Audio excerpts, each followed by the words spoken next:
Hello, everybody, and welcome back to the Parent Whisperer podcast. I'm Richard Ramos, your host, and I want to thank you, all of you that are subscribing. I really appreciate it. My goal in doing this podcast is to reach more people, obviously, to reach more families. I started off with the curriculum, just training parents myself, and then that grew into me training other people to teach the classes so that I'm not the only one. And then I wrote some books. And what am I doing? I'm trying to help as many families as possible. So when you write a review, when you watch these videos, first of all, I'd love you to subscribe. I know everybody that watches them doesn't subscribe, but that would really help me if you would. We've hit our mark of over 1,000 subscribers, but now we want to get to the next level. And so that's going to happen because you share these videos with friends and family that you think would be helped by them. So when you leave a review, YouTube loves that. When you share them, they obviously love that. And then I would love to hear your comments or any questions that you have. Please send them. I love reading that. And then I will always respond to you if you have a specific question. So today I'm excited to have a special guest of mine, a friend of mine that I've known for several years now, actually. His name is Kyle Fowler. He is the Assistant Director of Employer Engagement at the Second Chance Center in Aurora, Colorado. He is my first and only master certified POM trainer. Now, what does that mean? Before him, I was doing all the trainings. So, in order for somebody to teach my curriculum, the classes, they have to be certified in a 3-day training that I conduct. But I want that to grow more. And so I created a master certified training. It's a little more in depth. I require a little bit more for people to show that they really, first of all, that they've taught at least 4 classes and that it's a short exam to demonstrate that they have in-depth knowledge. And Mr. Fowler here is the first one to complete that training. And Kyle, welcome to the program. Thank you. Great to be here. And thank you for the mentorship. And yeah, I think I did 10 groups before we talked about this master certification. Wow. I had to make sure. And the thing that Richard left off though is I had to teach his curriculum to him. And Yeah, that's sure. not an easy thing to do when the apprentice is trying to teach the master. Yeah, no, I did that on purpose Yeah. because it is a challenge, and I know that. But also, I want to mention, Kyle, you were in one of the trainings I did years Mhm. ago in Colorado, and I think we had it in the basement of some foundation building, and there were other people from other nonprofits there in Colorado. And I remember when you were part of that.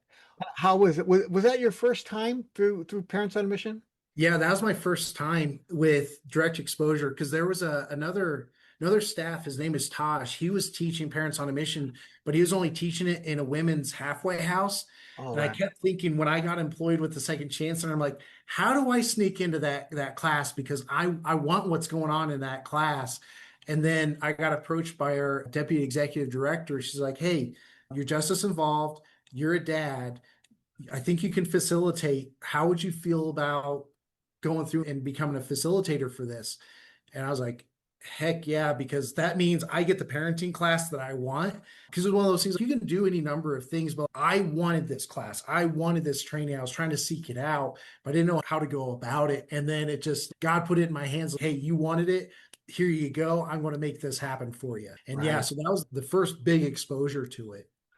Yeah, so we're going to talk more about Parents on a Mission, but Kyle, give people a sense of your background. You've been through some things, and I'm just so proud of your journey because a lot of people that watch this YouTube channel, they've gone through a lot of stuff. So why don't you share a little bit about you? Yeah, where I grew up in a small rural town in Kansas. My parents are divorced. My dad went through his life struggles and different things and got a lot of love and support. went through college and got married, had jobs and built success. We had three really great kids. I got two boys and a daughter, and everything looked good on the outside, but I wasn't addressing interpersonal like hurts and pains that I grew up with. I never addressed it. I kept shoving it to the side, and it exploded one day inside of my life and took me down a path and led to me being arrested in front of my sons. And so I spent 4 months in county jail, and my marriage was falling apart inside of that. I released, I was homeless, jobless, and I had to rebuild my whole life.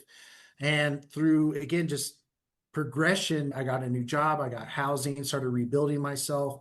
Went from that job into an organization called Honest Jobs and got to rebuild that with them, a career, which led me to the Second Chance Center, and where they eventually took me on and I became a care manager. Like there's been the ups and downs and struggles. My ex-wife and I are not on good terms. She's a good person. She's a good mom to our children. It's just we don't get along well, and so it's a very high conflict situation and a lot of fight to try and spend time with my children. And in all transparency, I had my last court appearance, and you and I had talked as we were going through the master of those things, and I didn't win. I didn't. So when somebody says, "Man, I'm really going through it and things aren't looking good," I can tell them like, "Hey, everything might look good on the outside, but like everybody's got stuff they're going through, and I truly know the difficulties and challenges and different things." And I've actually, one of my coworkers, he's going through some stuff right now for that, and I'm leading him through a process through my personal journey and experience in helping him get prepared for his own advocacy and fight for his children. None of this is easy, but it's worthwhile no matter what the outcome is. If you fight for it, if you put forth the effort, it's always worth it, because you can always look back and said, no matter the outcome, I gave everything I possibly had. Yeah. You know what, Kyle, we're having a little bit of technical difficulty. You're freezing up, Oh, which is okay, but just so people out there know, he's freezing up a little bit, breaking in and out, but you can hear and understand most of what he's saying, which is he was just explaining that he's gone through custody battle and didn't win that battle, but it's worth fighting for the right thing. And that's basically what he was sharing, right? Is that right, Kyle? yep, 100%. Yeah. And this class has really helped me in so many different ways, not just parenting and mentoring, personal growth and development, understanding of me better. I always tell the folks, I'm not, while I'm leading you, I'm going through this class with you each and every time. So we're both going through a journey, which is wonderful and incredible every single time. But yeah, it was transformational for me, and I wanted it. And something told me if I get into this program, only good things are going to be coming out the other side of it. And that's what I want people to hear. You guys that are out there listening, it's transformational. And I know that I've been doing this a long time. I've seen transformation after transformation, but for me to say it is one thing, but for you to hear it from other people, I didn't know Kyle other than when he was in the class. That's when I met him. And he's saying it himself, it's been transformational for him. And even though he's battling, unfortunately, those things happen. But would you say, Kyle, that the principles you've learned in Parents on a Mission are helping you through this time that you're going through? One of the things that was so eloquently put in the book, perception, we don't see things as they are, we see things as we are. And to be able to look at things with different perception and different views, different things like that does help. And we learn about delayed gratification, and good things come to those who wait, and the law of the harvest, that being the farmer, and you just can't fight nature, and you just have to go along with it. And there'll be victories, there'll be losses, but 100%, if you go with it, it'll work out in the end. And very much like this has helped shape part of my demeanor and how I interact, not just within my own children and those things, but anybody that's going through things. This has helped me as I help coach and mentor all sorts of folks in many different ways and things. It's given me some great insights into how to effectively help people in a greater capacity, not just my own children. Yeah, so for dads and moms out there, Kyle, that are listening to you, what is there? Maybe there's many principles that we teach, but Mhm. is there one or two that have really stuck out to you to help you that you would want to share with people that are listening? Yeah, one of the best and toughest ones, especially because I worked with just solely the justice of all population, is that lesson on forgiveness, forgiveness of others, seeking forgiveness, and most importantly, the most difficult one is forgiveness of self. So that's a huge one, and just that like that offering of pre-forgiveness. Like, listen, we're human. Everybody's going to mess up. Everybody's going to misstep. We're going to mess up still. We're going to still not do things the best way. We're going to find the worst way to do something yet. And the biggest thing is having the pre-forgiveness in our hearts for those in our lives, for ourselves to learn, to grow, to mature. And I really think really lesson two, the entire lesson two, which is all personal growth and development, like nothing else that we teach and go through within the curriculum can hold without that cornerstone, without that proper foundation that we set there. None of the rest of it sit there. So that investment of yourself and into yourself to grow and become the best, better version of you for yourself first and foremost, and then everybody else. You're, if you will, you're exposed to radiation, and so now you radiate, but you can radiate this good stuff to other people that people are like, man, there's something different. I want to be a part of that. What's going on? And then you're able to help or facilitate or lead somebody to the source of help and growth and maturity. I think that's the other thing is is that maturity, because sometimes we can be adults and still behaving, acting, having a decision making process that's not as mature as what our age would say. And so, how do we grow up? How do we mature into these adults that are leading our children? And another component nugget is, again, like the loyalty and trust of our children. We have it, it's just given early, but also early on, there's so many wolves at the door that want to steal it, want to have it, influence and all that. And that like the consistent battle for our children's heart, minds, loyalty, their soul, to where the family is the first place where they have safety, security, advice, they have those things, and everything else in life are tack-ons, are supplements, are beneficial things, but the family's the first place to where they feel safe and secure. But we've got to do so much thankless work, especially in different periods of time in our Right. children's lives, that you're not going to get thanked. The reward is not there. The harvest is not on the horizon for a long time, but eventually it will come. But being willing to put in that work. Yeah. So as you can see, everybody, he's well versed, and that's why he's a master certified trainer. But two things I like to share with people on the one is that parents make the mistake, people in general make the mistake that their age equals maturity, and that's not true. We think that the older I get, the smarter and more mature I get because now I'm 30 or 35 or 40, and that's just not true. And so we teach that how you can have a be 35, but you still have a 15-year-old mentality. And then when you have a 15, your kids grow up, and then now you got an immature parent dealing with an immature kid, but he's a kid. So that's one thing. And the other thing about forgiveness that I like to always share is that you don't need an apology to forgive somebody. And that's a huge, I think, almost like a revelation to people. Oh, what?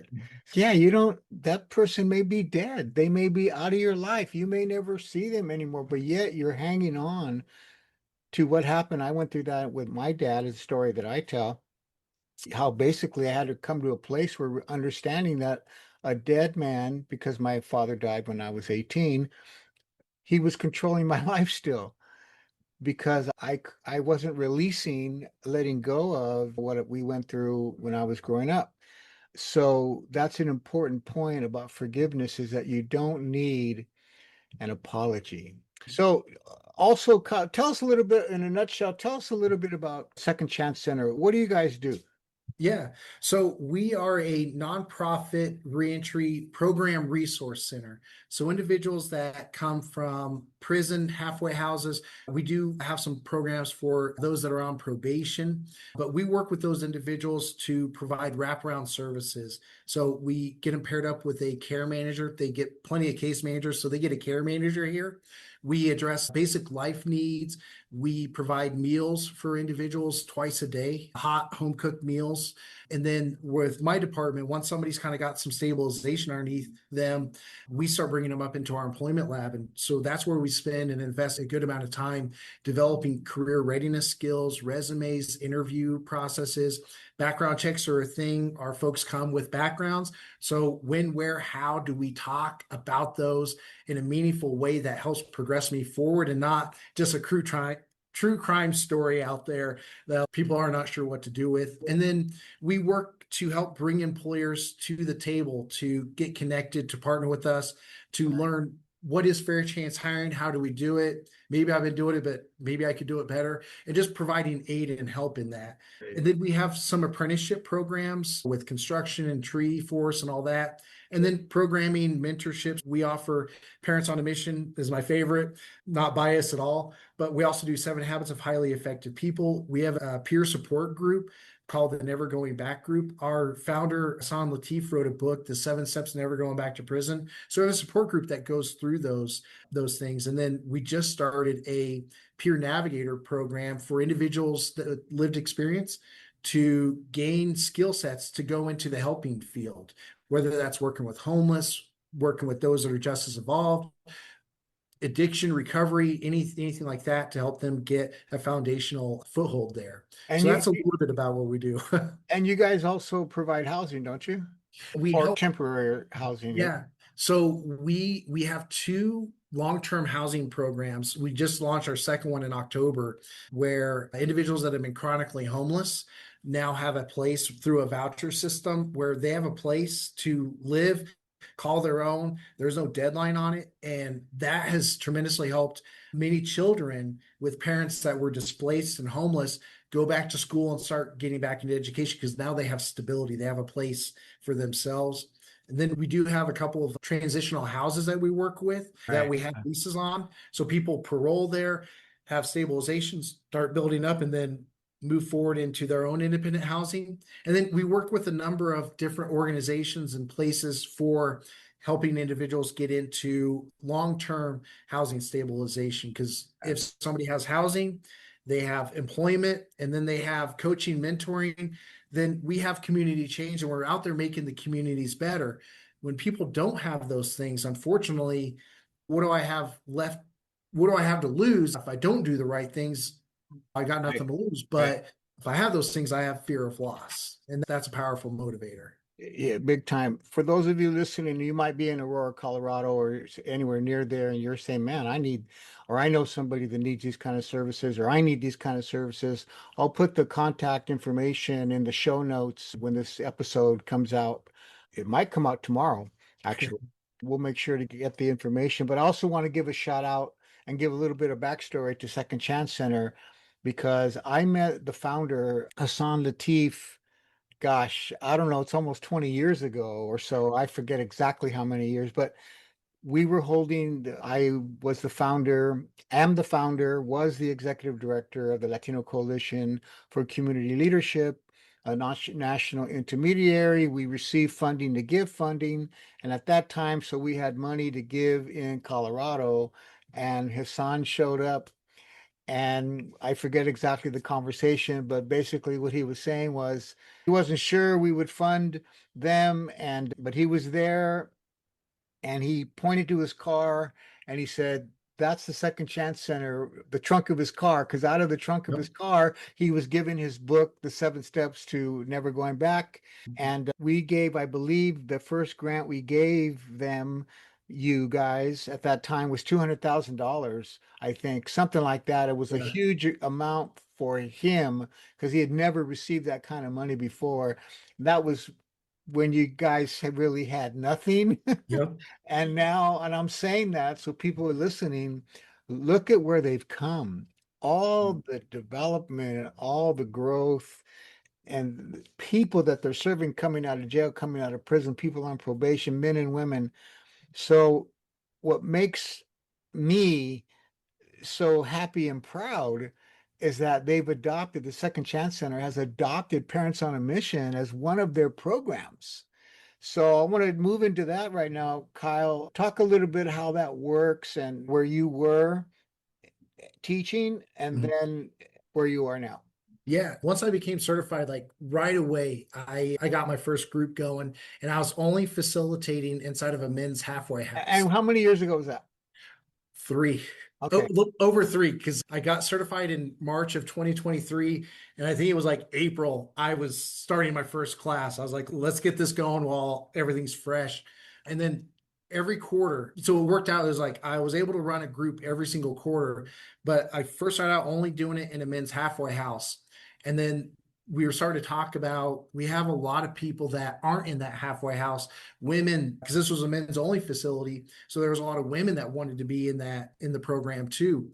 And so I said, hey, what if we started offering it on a Saturday and we just run it sequentially on Saturday mornings? And so we started doing that. And so then folks from the halfway house, the entirety of the population came in, and we started having really full groups. I think I average about 10 graduates per group out of that Saturday Wow. group. And Wow. so it was really growing and running. And but again, it was only because I was only facilitator at the time, we could only do one class a quarter. So we had a lot Right. of people waiting to get into it. And then as we've grown, because we have this location, we have a halfway house that we now our staff is the operating staff inside of this halfway house called the Morse Center. We have our downtown location, which is working with the Denver County Probation Department and Pretrial Department. And then we have our first permanent supporting housing location called Path with a lot of families there. And that group's a little bit more seasoned and matured. We have all these groups and they're having trouble making it to this location. And so that led to once I was able to get master certified, where I trained 4 facilitators to begin doing that. 2 of my facilitators have completed. We have a graduation tonight at the Moore Center with a group of guys. And then we'll have another one here at the Second Chance Center starting on the 19th. And then my Path Center is they're in the midst of running, but there's some scheduling challenges right now we're working through. So it's really grown, but this has been a program that one Second Chance Center is very firmly behind. And when approached about it, there was no should we do it, should we not? I was like, yes, we need to, because we need to work with more parents. We need to work with more individuals in helping this. And the great thing that I've seen from this program is I have people that aren't parents do this program. So I've got parents. That's great. I've had a great grandfather who has 16 grandkids, great grandkids. He's got a big family. He did the program. And then I've got other folks who are like, hey, I was a parent to one of my siblings, and I know how I was doing things wasn't great. I've got folks that have never met their children yet, but they're like, when I do, I want to be prepared. And then there's been folks that they're not parents yet, but they're like, what's a goal? It's an ambition of mine. One day I will be a parent and I would be ready. And I'm like, man, I wish I had your thought process when Yeah. I was young. I wish I wouldn't have been so stubborn and bullheaded that I would have done this so many Yeah. years ago. I always like to share that. Sorry to interrupt you. I love sharing that with people that yes, this is for you don't have to have a parent, a kid to be come to this program. Yeah, that really at the end of the day, it's parenting. But what is parenting? It's leadership and mentorship, Leadership. That's right. at its Right. core. And so this is good things. For some of our program, we're actually looking at maybe we should have some people go through this program as a prerequisite for something else because of what people come away with. And I've gotten some really good successes. So one just got shared the other day with me yesterday. Our director of care management shared this. Shout out to all of our parents on a mission facilitators. Just received this feedback from a client. The parenting class has helped me look more into myself and become a better person and a father to my child. Wow. That's phenomenal. One of the Wow. challenges, and this was like maybe my second group that I taught. There was a gentleman in there, and he's like, I've got 2 adult daughters and a son, and I've got a granddaughter that I've never met, and I've been in and out, and they don't talk to me. He's like, I don't know what to do. And Oh, so wow. I said, let's take some principles from what we're learning here. I said, we're not going to call, we're not going to text, we're not going to email. Every week, you are going to write a letter. That's it. You're going to send a letter. And so every week, he eventually ran me out of stamps and letters. I had to go get more. But I was like, yeah, I gave you the idea. I'm here to help you with that. And nothing happened for a good while. And then as I was getting ready to start another group,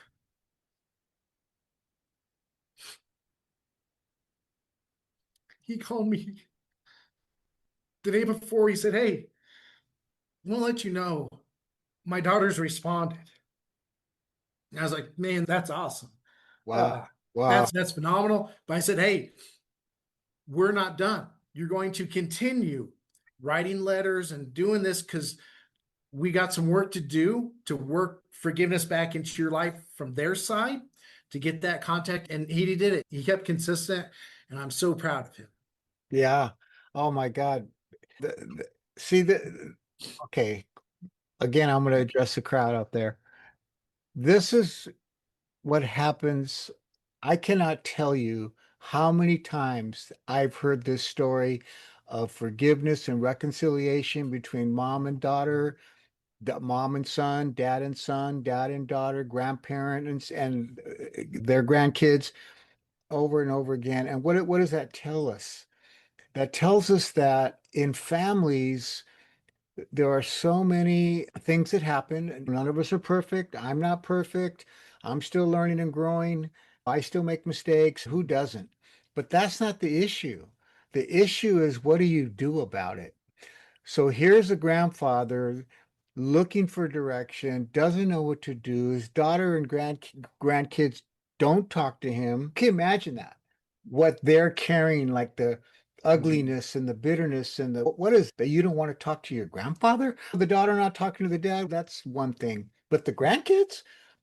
But so he's looking for direction, and here is Kyle with a simple, easy to implement, sit down and write a letter. And look what happened. That's so powerful, man. I don't know if you want to share one more, if you have some. So I had a woman that went through my class last year, and she was working her way forward through a program and working towards having custody again of her, I think it was her daughter. And I had Department of Human Services call me. And I always tell people, listen, this course is not course mandated, but it is court recognized. And because you voluntarily do this, it looks different because you're choosing to do this. Nobody's telling you to do this. And so I had Department of Human Services call me about this client, and they're like, hey, I see they took parents on a mission. I'm not super familiar. I said, do you have a few minutes? And she's like, yeah. And so I went through and I started breaking down like, hey, these are the 6 lessons. These are the chapters. This is the content. These are what we work on. This is self-development, all this other stuff. Because how this individual approached the conversation is, I'm thinking that she needs to do some additional classes. And I said, that's fair. Yeah, Like whatever you determine that she needs to do to be in her daughter's life, absolutely. And by the end of our conversation, that individual said, I think she's done sufficient work to do this. I'm satisfied. I don't think she needs. I said, that's your wow. call, not my call. I appreciate your confidence in the program, not me, but the program that she went through and what she learned and got from this. Wow. And so that was really powerful to be like, yep, look at what this class is doing to help reunite and bring this family back together. Because at the end of the day, for what we do here, the reunification is Right. essential because there's some that have had contact, but the fear, the greatest challenge is I've been removed from my child's life from X amount of time where I might be in contact with them. I may not be in contact. They may not even know who I am yet, but now I come home. How do I be an effective parent? And we even talk about that in the course, right? Right. How do Right. I be a parent and have authority when I've been removed, I've done this. And it's one of the things I talk about is because you've been a justice involved parent, because you haven't done necessarily all the right things and you've made the poor choices, the mistakes, and these things, you're the best person to lead your child because who better? Because you're not standing on a pedestal saying, I'm perfect, I'm great, I've never made a mistake in my life. You get to stand on, I messed up. and how I messed up is not how I want things for you. I want you to learn from me. And also, our children are going to mess up. Hey, a person that's messed up themselves, they'll be like, hey, I'm here to help you get yourself back up. I'm not here to do it for you, but I'm here to help you forward. And I know what it is to maybe have to start over or start from scratch and rebuild. I tell them police aren't going to make the community safer, programs aren't going to make the community safer. It helps, but you as a parent leader making your community safer because of who you choose to be now is powerful, and that leads to progressive change, and that makes our communities better because you won't stand for the same things you used to because you've grown, developed, and matured. That's exactly right. And the way that the reason that Parents on a Mission was adopted by the Correctional Department in Colorado was because they did not have a family reunification program, and they were looking for one at the time. And it just so happened that Richard Morales, the current executive director of Latino Coalition, he introduced me to at the time, the program director, and I had an interview on the phone, and then I just said, okay, look at, because they were kind of skeptical. What is this? Who are you? Yeah. And I said, okay, that's fair. I said, but look, I'll do this. Let me come out there and train your staff, and you don't have to pay me. I'll just come, send me your staff members. And so I did, Kyle, I did back-to-back trainings of 40 staff members, 20 Monday, Tuesday, and Wednesday, stop at noon, and then Mhm. 20 Wednesday at 1 o'clock, Thursday and Friday. And they brought me back every year, and I trained at least between 200 and 300 staff members from the Colorado Department of Corrections. And then in 2018, and I think that was in 2015, in 2018, the department adopted Parents on a Mission as their official family reunification program. And man, I was so blessed. But then COVID happened, and Yep. it changed everything, and they didn't have the staffing, and all a bunch of stuff happened. But anyway, listen, I want to thank you for what you're doing, for the man you are, most important, but also because of you've taken on this responsibility, and you're seeing lives being changed through it. So I just want to really appreciate that about you. So, in ending here, is there anything that I didn't ask you or anything you want to share? Just closing words for the audience. I think biggest thing I can say is whatever's happened has happened. Take today for what today is, move forward. One of the things, one of the founders, Mr. Adam, who's still with us, has told me is virtues are earned, vices are freely given. Fight every day for the virtues that you're earning. Put in the time, put in the work. It's hard, it's ugly sometimes, but man, those are when the best results come about, is when you have to fight forward and have to do the hard stuff. But man, is it ever worth it? The person that you get to become, the person that I've gotten to become because of Richard's investment into me and his coaching and mentoring and the program and the lives changed. Oh man, I can't put to words. Thank For you. that. Oh, my pleasure, man. Thank you for sharing all of that. And for those of you that are listening, this is the Parent Whisperer podcast. I'm Richard Ramos. I'm the host and founder of Parents on a Mission. And whatever, wherever you're at, whatever may have happened in your life, it can be healed, it can change, things can get better. It is work, as Kyle has made that abundantly clear in his comments. It's work. It's not easy sometimes to overcome some of the things that we've done, but we are proof, along with the many other people, that we can overcome it. Forgiveness is a huge part of that. And as Kyle mentioned, mostly forgiving ourselves Yeah. from the things that we may have done. But that is why I designed this program. One of the main reasons I designed it was because I saw families that were just hurting. They needed healing, they needed help, they needed guidance and direction. And so I'm just grateful for people like Kyle and so many others that are out there teaching this. So let me say this to all of you that are listening. If there's not a parent on a mission class in your city or your area, there's a few things I want to mention to you very quickly here. Number one, if you like to read, my book, Everything We Teach, is in the book. It's on my website, richardrramos.com. You can go to my website, richardrramos.com, and you can download a free chapter if you just want to check it out. And my other books that are there too, you can download a free chapter if you want to check it out. But that's one thing you can do. You can read the book. Second is this podcast, because in this podcast, we go over a lot of the things that we teach, and you're listening to people who have come through the program. They've overcome some challenges, so that's another source of encouragement. Third, the whole course is online on my website. And I'm going to say this, it's only $97.